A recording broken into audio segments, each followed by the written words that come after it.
Welcome to the Battle Ready Podcast. My name is Aaron McManus, and I'm here with my dad, Erwin McManus. That's a pretty heavy week that we're diving into. It is a really heavy week. It's been a hard week for us. Yeah. We're dealing with a lot of things. January 6th is going to go down in history. It is going to go down in history. But it was already a part of history for me. On January 6th, I celebrated my 37-year wedding anniversary. Happy anniversary. Kim and I were married on January 6th. That is huge. She looked at me after the violence in Washington and said, "This is going to mark our anniversary for the rest of our life." So we were not too excited about that. Yeah. And we've had a pretty tough week personally. Yeah, it's been a tough week. And we thought we were going to be talking about some other issues and just kind of, diving into some really important conversations that were more personal. And yet we have made a commitment here to always elevate the conversation. And there's just no way we could be self-indulgent and talk about things that affect us on a personal level and not talk about those things that are affecting us as a nation. Right. So we're gonna try to tackle some of the thoughts on what's happened in Washington, D.C. Yeah. In the transition of power. Yeah, and if you're listening to this and you haven't checked out Handling Disappointment, which is one of our episodes, or the episode End of Democracy, I think those are two episodes that go hand in hand with this episode. We were talking about calling this Handling Disappointment Part 2, but I really think it's its own thing, and I think we have to talk about the fact that there was a protest, or there was a rally outside the White House. President Trump said some things to the rally. The rally went to become a protest in front of the Capitol building, where on the floor of Congress? Floor of the House. The congressional floor. The congressional floor. Then the protest turned into a riot. Yeah, right. But on the congressional floor, there was an electoral vote for the presidency. Everything was being submitted, and then the protest turned into a riot. The riot turned into rushing the Capitol building, and a slew of things happened afterwards. And then our transition of power turned into a moment of violence. Right. And we spent 45 minutes before we even turned on the microphones just kind of hammering out a lot of the emotions that we feel and some of the different perspectives. Because there are a lot of people who are looking at this moment and are incredibly perplexed.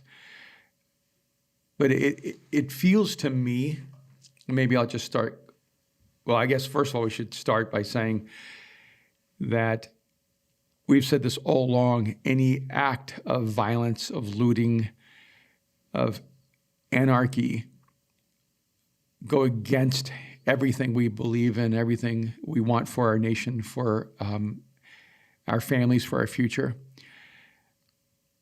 And that would be true whether it was instigated from what people would call the left or what people would call the right. And it's just heartbreaking that this is where we are as a nation. Yeah.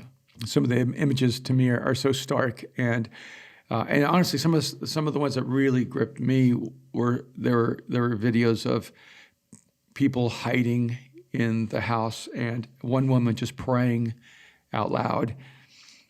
Others who just looked so traumatized and afraid for their lives. They heard gunshots, and no one should ever have to experience that kind of trauma in their life. No. And it feels like this is a conversation that we've been having here on Battle Ready, because we've watched our national conversation move from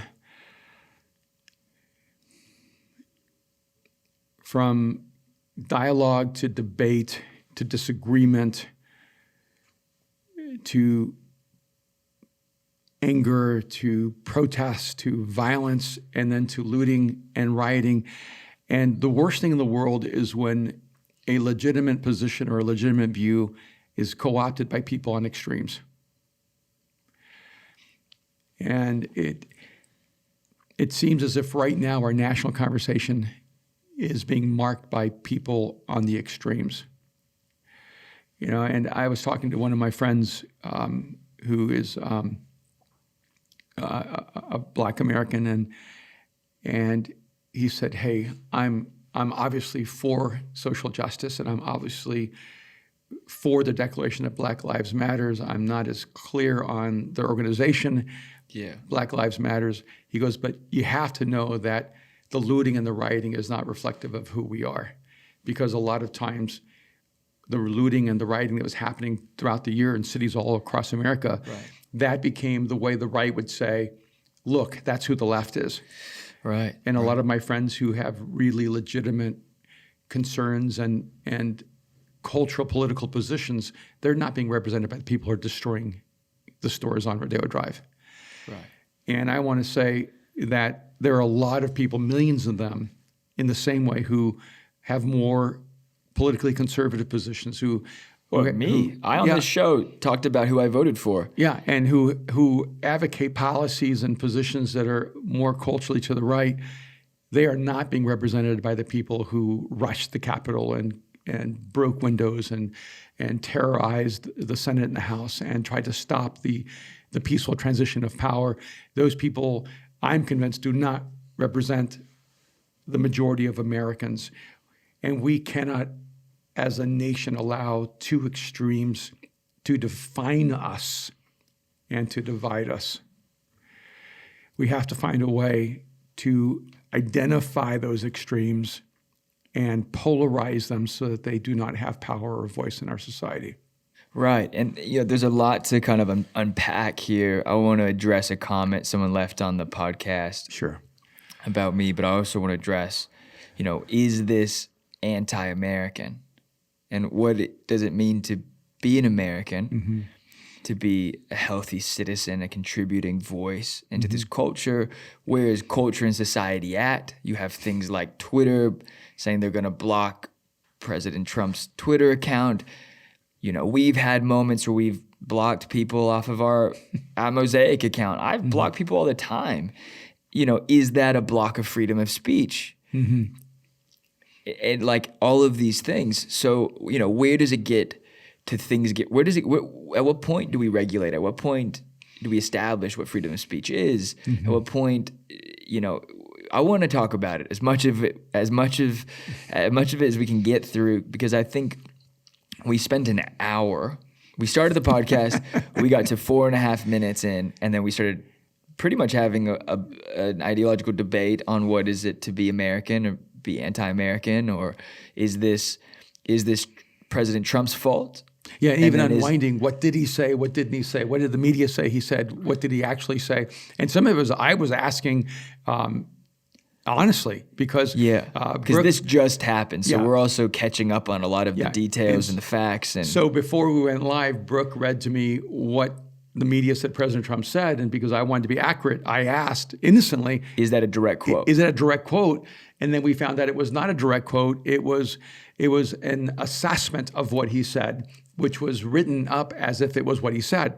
Now I'm not saying... Which I think is maybe one of the greatest examples of our current culture of taking a quote out of context, implying and insinuating intent, and then running it in the media. Or even not even taking a quote, but taking your perception of what their intention was and then writing as if that's what they did. Now, believe me, I'm the last person that's ever going to try to defend Donald Trump's posture, position, statements over the past 4 years, not just 4 days. Right. And we're not really here defending anyone. We're here having a conversation about it all. And how it affects us and what we can do. And who do we want to become as a society? Yeah, so I want to read this comment, yeah? Yeah. Just curious how you guys are justifying your vote for Trump today. Which one? You didn't vote for Trump. I did. I don't know who you voted for. You still haven't told me. CC Aaron, you can @ Aaron C. McManus on Instagram, saying he voted for Trump after the violent BLM protests in LA. I would love to break down this statement because a few things are interesting to me. I find interesting in this. So I wasn't in the Capitol rushing it. or any of the people that I know voted for Trump, which is interesting because we live in a city where like people say they're liberal, but like a lot of people are conservatives. And so it is like a funny thing. Like I don't necessarily I'm still registered as a Democrat. because I've voted for the left 3 out of 4 elections. So like you can say whatever you want, but I'm being honest here. I have no intention of ever running for office, or I wouldn't be as open on this podcast probably, because you're not electing politicians for being truthful. Okay. And if you lived in the South, saying you voted for Trump would just make you a star. Yes. But you live in LA, so saying that was actually really courageous too. And I've had lots of great conversations with people who are like secret Republicans being like, oh, you are too. And I'm like, yeah. Except you're not a Republican. No, like I made a decision, and a lot of it, and two, we wanted to talk about it. So here we go. So just curious how you guys are justifying your vote for Trump today. I wasn't rushing the Capitol. I voted for conservative policies that I aligned with. A lot of them economic policies. A lot of them, and primarily economic policies. Right. CC Aaron saying he voted for Trump after the violent BLM protests in LA. So it's interesting because you would connect the BLM protests to me not voting for Trump. So, but like that in and of itself doesn't connect to me. Right, and this is a part of the problem, is that we just want to destroy each other if we don't agree with each other's, even on a basic level. I would have never allowed anyone to paint any of my friends who are Democrats as aligned with the looters and the rioters and the people destroying buildings. Yeah, but it was interesting how a lot of Democrat friends that I know didn't condemn it when they demand that we condemn certain actions. They weren't condemning certain actions, so it isn't unfair like expectation. Right, but I think for a lot of them, they would go, you got to know that isn't us. That's not what, that's, Right. But and I go, of course I know it because I know you. And the same way, when someone tries to throw you, now suddenly as a part of the group that's rushing the Capitol, I'm going, no. 70 plus million people voted Republican, not because they're all racist or because they're all going to be rushing the Capitol. Yeah. I think many of them are angry that their policies have been co-opted by, I want to say, when I look at photographs, I'm going, this looks like a bunch of redneck hillbillies who are white supremacists carrying Confederate flags. I'm going, these people are the most ignorant of the ignorant. And I think we're just going to go ahead and leave that in there. Yeah, no, because they don't even listen to podcasts. They don't have Wi-Fi. They have Wi-Fi. They don't use it for this. They have like but here's the problem is that and hold on, but to our back history, I come from some back country folk too.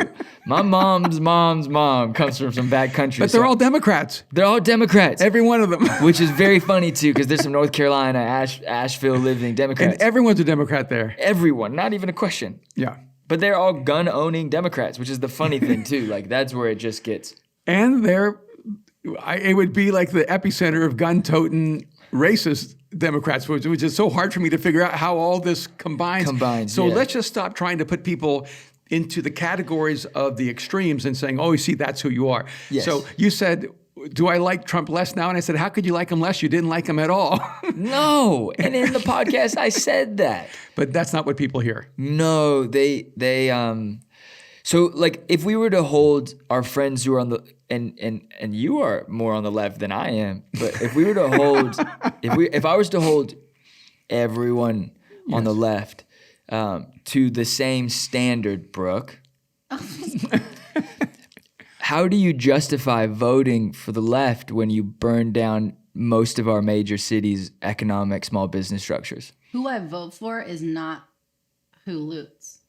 Who loots? Okay, yeah, we're not copy and paste. So neither copy side, and paste for that comment. Yes, who I voted for is not who loots. Biden is not out in these streets. No, and neither was Vice President Pence or President Trump. I agree. Unless he was the dude with the gas mask on. Trump was street adjacent. And so was Biden and Kamala Harris and Nancy Pelosi and everyone. I'm saying what we're getting down to is like who you vote for matters. Yes. But you cannot put people in a box because they voted for someone specifically.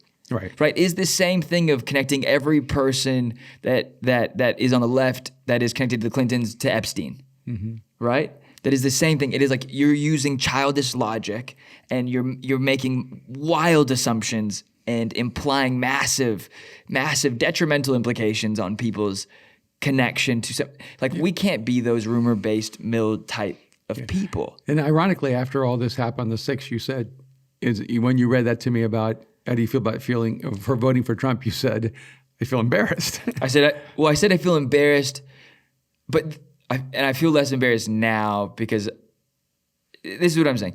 What I went to you and I said I feel embarrassed, and then I had just left Brian and I said, well, my opening line of this podcast will be, can I take the vote back? But I would not have voted for Biden or Kamala Harris. But not because of who they are as people, but because of policies. No, for who they are as people and for policies. It was a duo. I don't like Trump, but I like the policies. I don't like the people on the left, like the candidates, and I don't like their policies. It was a double. But why don't you like them as people? I didn't like Obama's policies, but I loved Obama. Right? Mm-hmm. I don't like them as people because I know people who know them, and the same way people don't like me.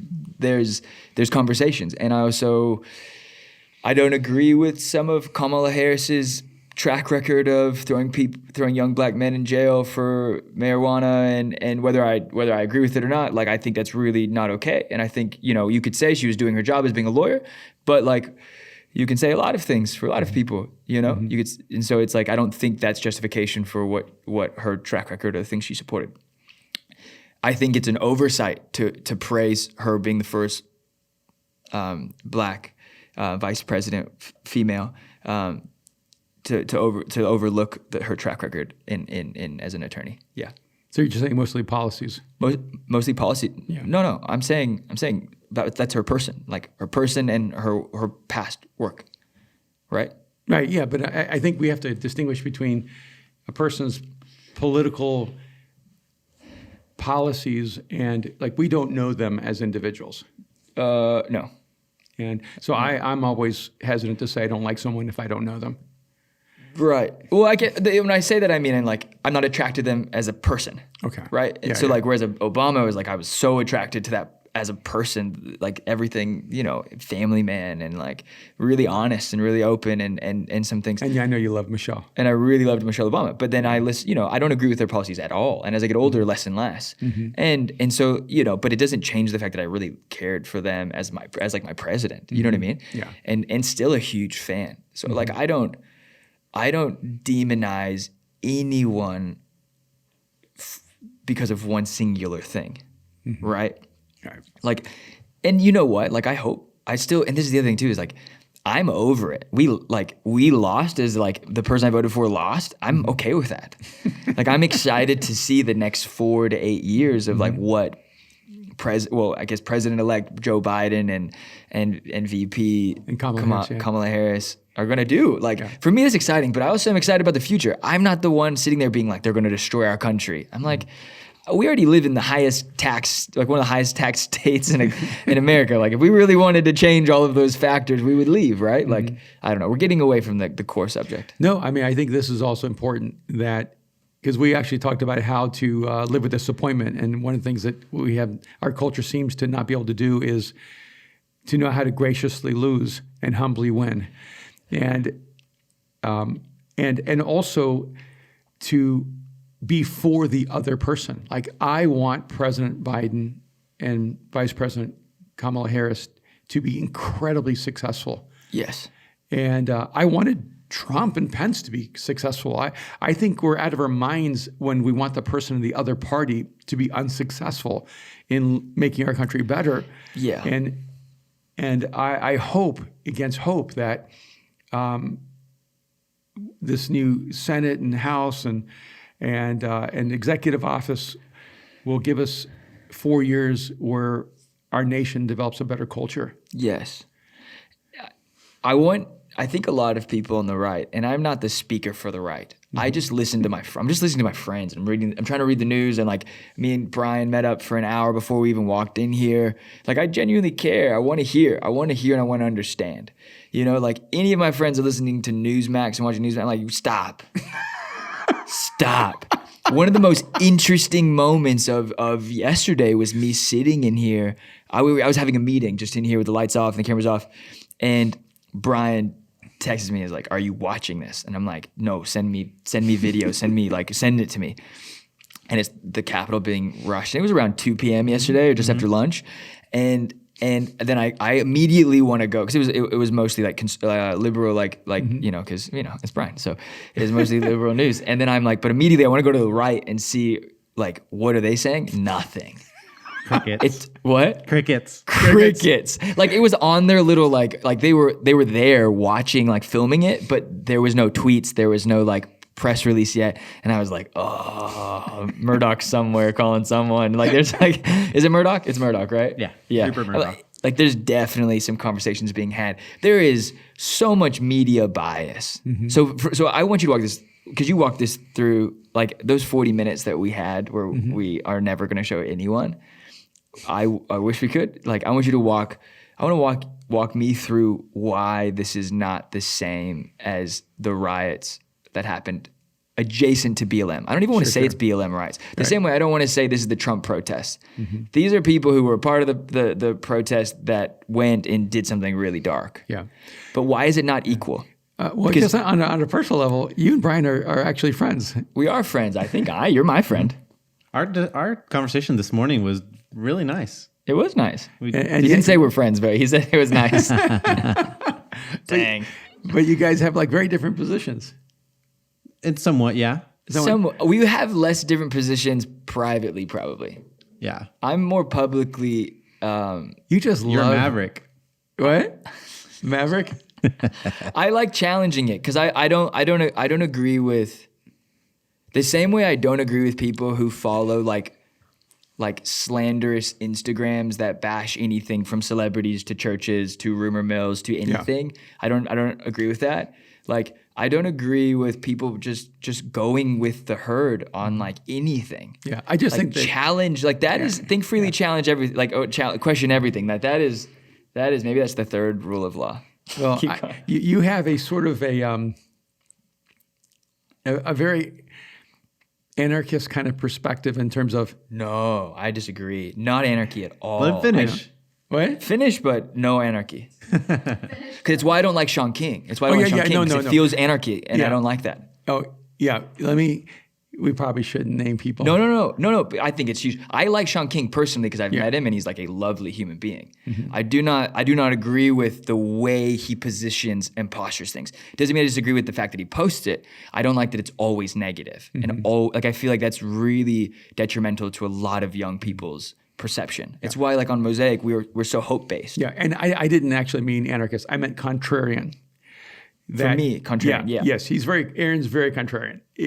When you're always surrounded by people who are liberals, you feel like they've all swallowed the pill and they don't ever disagree with each other. Yes. Whenever you're around a bunch of conservatives, you suddenly become a liberal. Oh, I will never be. I sat at a very, very like wealthy man's dinner table 10 years ago when former President Obama was being elected for the first time. And who was he running against the first time? Was it McCain? Yeah, John McCain. Yeah. And I remember, because I came back to your house the next day, I think, and I called you, and we're at dinner. We're at big family dinner. We're like friends. And I didn't realize they were all Republicans. I'm stupid. We're in Orange County. And they're all billionaires, and I'm like friends with the kids, and so I'm hanging out, and they're like, "Aaron, who do you think will win?" And I was like, "Is that really a question?"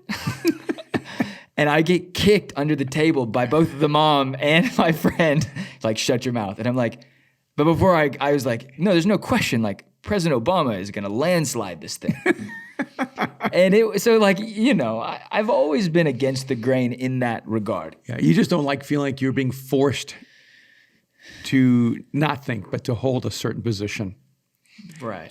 And which I think is really, really important for all of us. I dislike when people tell me how I have to think. And that's your fault. Yeah, but I feel like a part of the reason you voted the way you did was because you didn't want to conform to the pressure of LA. Yes, because I think LA has a narrative of being wildly fake.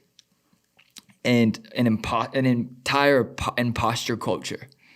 That one, like, you can't make mistakes, and you also can't actually say what you really believe in without being railroaded, Or blacklisted. canceled, Me Too'd, anything. And I just don't everyone has made mistakes. And if in our human nature, we cannot become the witch hunters for every person that's made a mistake. We have to be the people who go we have to be the rehabilitators, going we have to help people get better, or humankind will not get better. Yeah. Things that are heavy will get heavier because people will carry them without talking about them, because they'll feel like the world is a place they can never be open about the things that they're actually struggling with.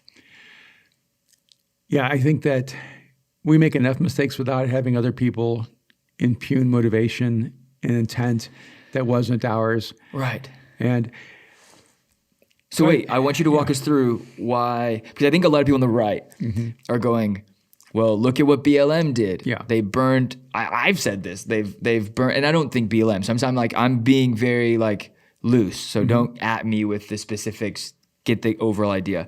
I think people on the right will go, well, look at what BLM did. They burned every store in every city in America, and that's an over-exaggeration. But major cities were on fire for a great part of this year because of protests. And really, I lived in downtown LA. I saw the difference. Kids were at the daytime protests, very peaceful, very family, that was American. Protest something, they were pulling permits, organization, it was very organized, Yeah.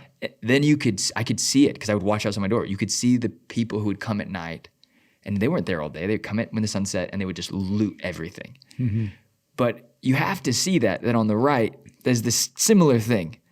So but people on the right would go well, look at what BLM did to our country. And then now the people on the left are going, well, look at this. This is different. And you made a really great point off camera. Talk to me about the difference in the value and its importance. Why rushing the Capitol is a far greater mistake. Yeah. Or error. Yeah. And again, we want to fundamentally say we condemn all violence. Yes, absolutely. All violence, all racism. And by the way, if you have a great idea, you do not need violence for that idea to win. The reason you resort to destruction and looting, the reason you resort to the lowest level of human action is because your idea didn't have the merit that you thought it did. So how you lose matters. Yeah, it does. And in the battle of ideas, it's just you watch when it's interesting, with kids, I'm a second child, so my brother was older and he was stronger and faster and he would beat me up, as every older brother should. You get as brothers should fight. You get stronger. And I think a lot of times younger brothers become quippier, wittier, tougher sometimes. And so I knew I could attack with words. Since I couldn't attack him physically, I could attack him verbally. Right. And so I learned the power of ideas and the power of language. Right. And so when I see someone destroying a building, I realize, oh, that's how weak their ideas are, because they're now resorting to force. I felt the same way with the riots over the year. And that's why I refused to let the important ideas of racial justice and even the conversations around white privilege and a history of inequity, I refused to allow in our conversation for the riots and the looting and the destruction to become the definitive descriptive of those ideas. The ideas are important. The people doing those things, they're not the ones carrying the good ideas. They're not the ones fighting for what's true and valuable. And I'd say the same thing with what happened at the Capitol. I don't know who those people are who rushed the Capitol. I think they were already intending to be violent before they got there. That's my assessment. It seems to me that some of the chatter on social media is what's it? QAnon. QAnon. That's how connected I am to to fringe blogs. Yeah, okay, so everybody now knows I've never been on that site. And between January 1st and the 6th, there were over 1,400 posts from QAnon accounts that contained violent terms or threats. All right, so whatever QAnon is and whatever their agenda is, they probably have more to do with what happened on January 6th than even what President Trump failed to do. Right. And so, I want us to also give enough respect to say there are people who have really important concerns, who are not Democrats, who are Republicans, and please do not do what many people on the right wanted to do to the people on the left by saying, okay, everyone on the right is this racist, white supremacist, law-breaking writer. And the reason I said maybe this was more significant than any of the riots across America is, and I'm going to use a very harsh example. If an everyday person is shot and killed by an extremist, that's murder. Right. But when you kill a president, you've done more than kill an individual. You've attacked the spokesperson, the symbol of American democracy and freedom. And if it's illegal and wrong to destroy a Gucci store, and people should be prosecuted. They should not have been allowed to destroy a mom and pop restaurant or destroy a struggling family-owned business in an impoverished area because you're taking advantage of legitimate protests and concerns. Yeah. And in the same way, you cannot put everyone in the same category, because the people who attacked the electoral process, they were doing something far more significant than destroying a restaurant or even a family-owned business, which I think is horrific, because it's an attack on democracy. It's an attack on the peaceful transition of power. It goes beyond breaking a window. And so for everyone who's listening to us that's on the right, that's saying, well, isn't this the same? My answer is no, it's not the same. But I will say that we have become a culture of violence. And that if we allow the extreme left and the extreme right to define our future, then this is the future we're going to live with. If we don't find a way to come together and begin to have meaningful conversations across the aisle, this is not going to be an aberrant situation. This is going to be the future of America. And that's why we cannot demonize each other. That's why when that person sends you a tweet, well, how do you feel about voting for Trump now? Well, I don't go on Twitter because I think Twitter's trash. Okay, whatever. But I go on Instagram and it's and it was like a comment on Battle Ready. Right. See, the more important questions are, hey, can you help me understand why you did that? Or can we have a conversation about our different policies or different views of what's important in culture or for the future of our economic stability as a nation? We have to stop trying to demonize everyone who's on the other side. Yeah. And so I do think that what happened on January 6th is historic in the most ominous of ways. Right. And a part of what makes, of all the problems with this nation, wow, and if, of all the problems in our nation, let's just acknowledge that it's a nation of humans, so we've done a lot of things wrong. Yeah. One of the things that actually allows us to keep getting better is the peaceful transition of power. So, interesting. And no, hold on. I want to talk. Okay. I want to respond. So I want to have a conversation about, is it anti-American? Like what? Because we were arguing, and we're allowed to argue. We kind of like allowed this space for us to argue. Yeah. Because in the Mosaic space, you are so clearly my spiritual leader, my boss, my father, so many levels. So there's not really a lot of arguing. I can like, hey, maybe, if it's in the right setting, I'll be like, you're not like you're not a supreme ruler. Like you don't act like that. So like you leave like a pretty open, like, hey, if you disagree, like say it. And like, if you have a better idea, let's talk about it. And but like in this space, we argue to kind of have the debate side of things. But what I mean is this. I think it's a new conversation of what it is to be anti-American, because I think we have a country that is anti-American right now. We have a democratic state. We have a democratic nation that we vote. But like my thing with Trump saying that it was, or President Trump saying that it was a landslide election that was stolen from him. We were arguing about, is that an anti-presidential statement to make? And I was arguing saying like, if freedom of speech is real, he can say whatever he wants. You know, and you're saying no, but the president should not be saying that. Right, but should not is different than cannot. Because you have certain responsibilities with the role that you've been entrusted with. Right.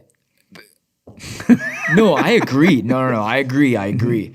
But I was kind of combating this idea that the media implied, I think overly applied, I think crossed the boundaries, crossed the line of implication. I don't think the media should be something that implies intent. I think the media has lost the fact that it just doesn't talk about facts ever. Or has like the media does not have an intelligent conversation. It is a one-sided conversation about every singular thing, right? No? Yeah, no, I mean, the era of any pretense of journalism is gone. Everything is commentary, but you have to accept it as commentary and then pay attention to the commentary. Yeah, so when people read the newspaper, though, and see it as fact, right, it isn't the same anymore. Right, but it's true on every side. The people who watch MSNBC think it's fact. The people who watch Fox thinks it's fact. The people who watch CNN thinks it's fact. And what is the one, Newsmax? Newsmax, good Lord. The people who watch Newsmax, where is that? I have never found it. I've never found. I don't have TV. I don't have TV. I have the internet. So they are convinced it's facts too. And the problem is that it was weird. But and the reality is that all facts are interpreted through perception. Right. And you have to pay attention to that. And that's why you should not only listen to one source of information. Right. You need to pay attention and force yourself to hear from multiple sources, even if you disagree with them. Yeah. And yeah, I think that the dilemma is I expect more from myself because of the role that I have in life. Mm-hmm. And in the Bible, Paul says, everything is permissible, but not all things are beneficial. And so when you talk about freedom of speech, yes, conceptually, freedom of speech is the right to say whatever you want. But if you accept a level of responsibility, of influence, of leadership, of authority, to me, then you have to also understand the importance of everything is permissible, but not all things are beneficial. And your job is not to do what's best for you. Your job is to do what's best for the whole. Right. And so regardless of what his intent was or what he did or did not say, what President Trump didn't do that he could have done is he could have risen above the disappointment of the loss and moved all the people who were faithful followers of his presidency to a respectful transition of power, and then said, hey, we're going to come back. We're going to fight for our ideas for the next 4 years. And if our ideas are better, we'll win. And he didn't do that. It could have been the greatest. It would have been cinematic. Like, I lost. I'll see you in 4 years. Like, the challenge is accepted. Mm-hmm. I'm going to go get better and get stronger and figure and actually control my, the things I say on Twitter, and like, let's make this the greatest presidential battle in 4 years, right? Mm-hmm. But and that's where I do agree with you completely, entirely, that's what's completely against the office of the president. Like, those actions are anti-presidential in that way. It's an embarrassing thing. I also don't agree with so much that happens on the other side. So I don't think President Obama should ever comment on a president. So I'm a big fan of President Obama, but the fact that he's made comments about Trump, I really do not think that's appropriate either. Mm-hmm. You know what I mean? Because you really want to get into President Obama's last year of being a president. He's the closest thing we've had to policy-wise, and to be very careful, do not quote me on this, the closest thing we've had to a policy dictator. Well, he used executive order at a really extreme level. Yeah, not as much as FDR. Who used it like it was his personal toy. I think he averaged like one a week Yeah, for 12 years. yeah, Or 10 a week for 12 years, like something crazy. But President Obama has one of the highest numbers in the last 30 years. right. Yeah, Does that make you nervous that I said that? no. What I think is important is to realize that, wow, this sounds like such an old school conversation. I'm going to say this. Interesting. Character matters more than policy. Because the policies you hold to before you become president, the world changes when you become president. President Obama said he was going to close Guantanamo, but when he became president, he never did in 8 years. Right. Because I don't hold that against him in terms of character. I think that he didn't know certain things before he became president, and then he learned certain things after he became president. And so I think a lot of times you hold the position as a candidate, and then when you become president, you get a different landscape of the world. We talked about this. I know you're not done, but I just want to I know we talked about this a bit on the McManus show on Hillsong Channel, like the show that I think is releasing on. I'm not sure if it's releasing on Saturday. I'm not sure because we shoot a few of them at a time. But we talked about that, like. No one has, unless you've been the president before. Like not even President Joe Biden has ever woken up and been like, "I'm the president." Like there's still a massive learning curve to like all of the things you become aware of, all the things you're understanding, and so like day one is different than the day before. It is as the president of the free world, right? And whether you agree with it or not, the leader of the free world. Before he became president, President Obama was stated against same-sex marriage, and then after he became president, he advocated and actually became the president that made that law. And I'm only saying that to say every president has certain views before they're president, and then as they lead, they come either to a different conclusion or different perspective. I don't think it's all manipulation. I don't think they all were lying and then suddenly you saw their true self later. I think it's nefarious. I think the reality is that being president is really difficult, and that's why character is more important than policy. And wherever you are on the spectrum of things, I do think history will show that President Trump not centered and I think a low character. That he was a low character president. I'm trying to be careful in what I say, but because I think I see this is where I find it to be astonishing that evangelical Christians were so supportive of President Trump when historically they always said that they believed character mattered most, and then with President Trump, character mattered least, policy mattered most. But Christians are the biggest hypocrites on the planet. Me being Exhibit A, like an imperfect, completely broken, things that I've made so many mistakes I'm trying to fight back from. But we're a culture that believes you can change. Like you're not who you were. And I do think though that the evangelical right is like very fluid on what they'll accept. And my whole point of this is that I think what you're seeing in the crisis of these last moments is the instability of an ungrounded character. It's not about policy. It's not about positions. It's not about being a Democrat or Republican. Like how you lose is really how your character is showing how you lose or how you win. One of the best ways to know who you are is when you fail, when you lose, when you don't get what you want. Lose well. And lose with honor. That's why in chess you shake their hand when you lose. That's right. Yeah. And it's also why you drop your king, because to learn how to lose with honor is a part of the dignity of becoming a mature human being. And so I say character gives you the stability for crisis. Because you don't know what you're going to see, and this is true in life.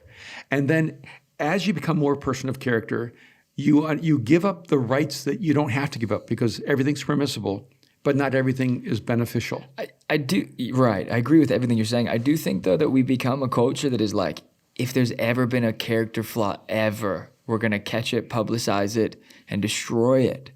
And I don't understand, like, it is that moment in the Bible where it says, like, those who are sinless should throw the first stone, right? and it's those are those moments, like, there's so many wrongs that we see, but I don't use I hope I don't use the platform or our platform or any platform that we build to attack anyone else. When I say Trump has like a low character thing, like, no, like I still voted for the guy because I've agreed with some stuff and I disagree with some stuff. If we were in the room, I would go like, hey, I've been critical, but like I want to understand. If I was in the room with anyone, I'd be like that. Like what I'm scared about is that the media, social media, blogs, this anonymous world where we attack each other. Like, I don't agree with QAnon. I don't agree with the way Julian Assange did WikiLeaks. Like, except for the fact that he owned it and said, I did it. Like, I don't agree with anonymous anything. Yeah. Like, I'm not a fan of like whistleblower culture, of this thing of like, we're going to destroy this person without saying anything of fact or of detail. Yeah, like, I wish there could be an end to all anonymous accusations and attacks in the world. right. Because In social media. Because, on anything. Yeah.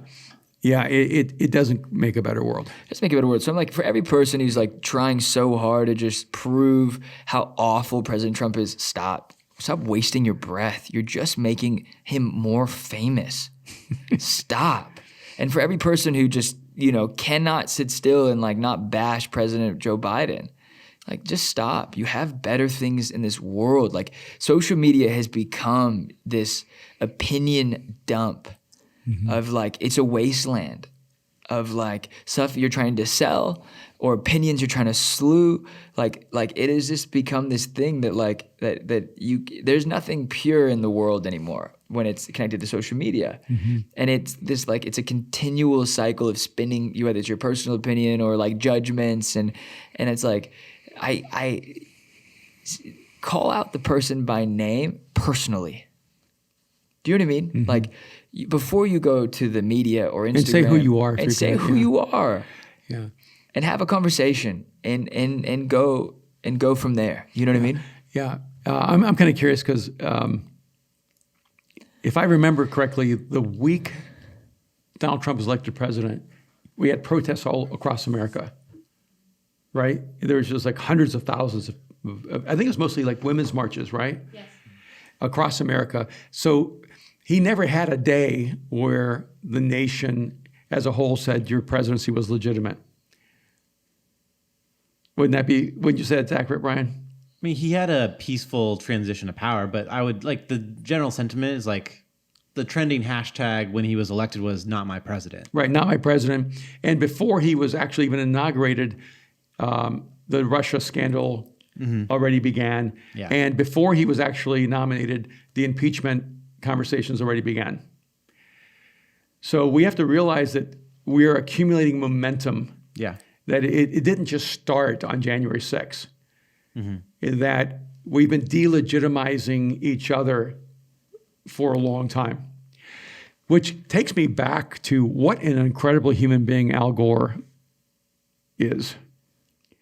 He just was like, I'm gonna go do an inconvenient truth and be successful. I'm just going to go do something that matters to me and try to Change the world. change the world and save the planet. And so I want to give a shout out to Al Gore. Oh, incredible. Having to wait for the Supreme Court to decide 4-3 that he was not going to be the next president, and to handle that with the level of dignity and honor. And may more of you rise up on both the Democrat and Republican side. Yes. Yeah. And like to every person who's like backing their candidates so hard, both candidates are pretty average. Like both parties need to do better. Yeah. Like so much better. Yeah, it concerns me that we're still nominating Average people. elderly white men Yeah. to lead our country. I do think that it's not that you can't be white and be a great leader, and it's not that you can't be a white man and not be a great leader. We have to like stop saying that every white man is bad. I'm just saying that both the Democratic Party and the Republican Party, I hope, do better at elevating the best minds, the best leaders, the best people in that. My goodness, I hope the Republican Party can finally become more racially diverse. Yeah. And as a Latino, as an immigrant from El Salvador, I would love to see more people who have my background and are like me to be represented on a national level. Yeah. hey, let's get past this moment. Let's become the people of peace. Let's not demonize each other. Yeah. Let's not throw everyone on the right under the bus of those people who deserve to go to prison for what they've done. And let's make sure we don't throw everyone on the left under those who have destroyed cities across America. Let's recognize that most of us are actually trying to be the best version of ourselves, trying to make the world better. And if we knew each other, we would share a great meal and enjoy life together. Yeah, I agree. And I think we should wrap this up and say thank you to every single person. I want to say thank you to every person that supports the podcast. Not just financially. We have almost 100 supporters on Anchor. I have people DMing saying, I want to get more money. Please make that possible. I know. I'm trying to figure it out. That really happens. I'm trying to figure it out. I was talking to. It's crazy because we did the Minimalist podcast, and wait, hold on. Let me do the thank you because we go to thank you to every single person who supports this podcast financially or just like with your words on Instagram with support and emails. Because this week we've been criticized so much. Like the last 2 months with starting McManus, with doing church, with doing McManus, the show on Hillsong Channel, like everything we do the last 2 months, it seems like we're just getting criticized everywhere. And you know what? Like someone spoke something really good into our lives and said, "Why don't focus on the trolls? Don't give the trolls air. Give the people who encourage you air." So like every single person who supports us, writes an email, DMs, repost, mentions us, like thank you so much. Thank you so much for doing it, because on the days where it sucks, like your voice and your words really matter and really mean a lot. So I want to say thank you. And one of the things I see so much on Battle Ready is, hey, when are you guys going to drop some more merch? Are you actually dropping merch? We're going to do it tomorrow or today. Yeah. Today. We're going to do it today. What are you dropping? I don't know. I have a design. It's a long sleeve. I'm going to show it to you afterwards or like soon and see what you think. But we're going to do more drops, but like more like single things. It's like one shirt and drop. I mean, one of the ways you can support the podcast is to pick up the merch. Yeah. It makes you a walking advertisement. Yes. And and a supporter of the team. You were on a new Netflix special. Yes, it's I a was. movie. It's the second installment of The Minimalist. Yeah, it's called Less Is Now. Less Is Now, and we love those guys. They are the love most amazing guys. I was texting with Josh this week, and were you? Yeah, and he's always so supportive of us and so kind. Well, their first documentary, I think, had over 20 million views on Netflix. Yeah. And then this time, Netflix actually picked up the documentary. Yeah. And they asked me to be a part of it, and I didn't end up on the editing room floor, so I'm really excited that I'm in it. Yeah, no, it's really amazing, and people like the support has been nonstop, which is really cool, and we really love those guys, and they were kind of helping like from afar. I'm a patron, so I'm a part of. They do a thing called Patreon, which is like how you can support. So we were looking at like maybe doing a Patreon thing, obviously like keeping like probably one of the podcasts a week for free. And then what they do is they like go in interviews and they do like even more stuff and they put that on Patreon and they just do more behind the scenes stuff. So I supported them this week. I signed up and I basically pay a few dollars per episode. And Also, so everyone who's listening, go watch the Netflix film on Minimalist. The Minimalist, Less Is Now. Yeah, and it dropped on January. So there's two, and then there's one that dropped January 1st. So that's the one that's the new one. Watch them both. Watch them both, but if you want to see the new one, see the new one. Yeah, so anyways, and we love you guys. We're so grateful. You can rate and review this podcast on iTunes. You can listen to it on Spotify and watch it on YouTube. We are so grateful for every person that chooses to do so, every person who disagrees with us. You give you the permission to disagree. But let's change the culture. Let's change all of the culture. Let's just never be a people that bashes other people. Let's be a people who supports, who criticizes with a beauty and an elegance and a kindness. And that's it. That's it for today. All right. Hey, love you, buddy. All right. Love you too. Bye.